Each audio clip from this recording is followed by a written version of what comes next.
So remember I told you about how that was the luckiest day of my life when I wound up in that LA County hospital?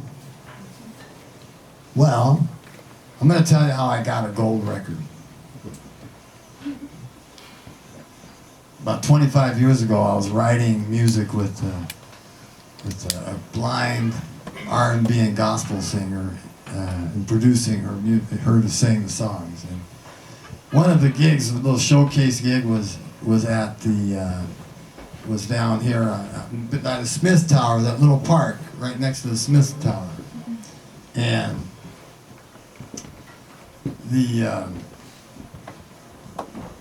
so she sang. We used to go every day. We used to go to the studio for like almost 2 years. We just hit it hard. We were working on a deal, all that stuff. And so one night after the studio, it was like 1 in the morning, we went into a little store down here in Empire, Martin Luther King Way. And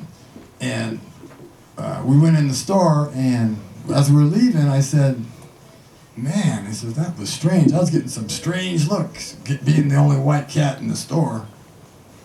And she said to me, she said, she paused for about 30 seconds, and then she said, Peter. I said, what? She said, you're a white guy?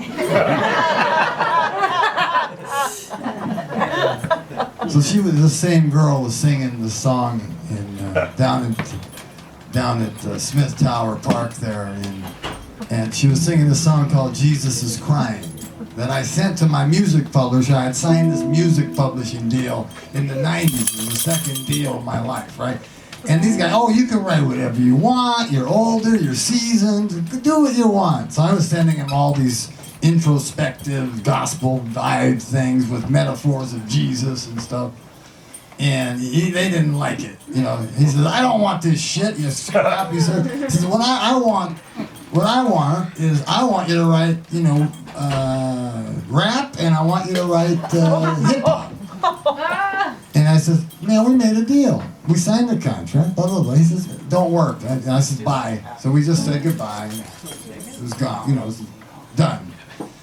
So this girl's singing my song, and after she gets done singing Jesus is Crying, the same song he rejected, he says to me, she says, Peter, stand up and take a bow. This is the songwriter.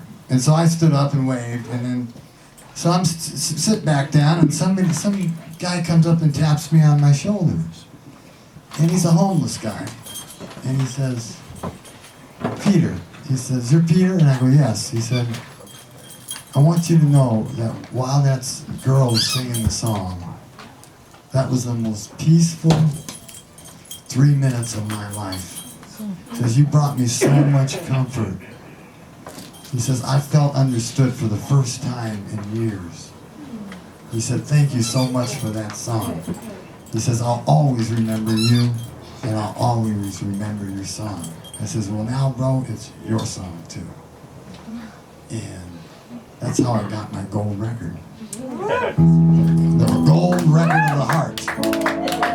I actually reached another human being, which is really the ultimate. It was so beautiful.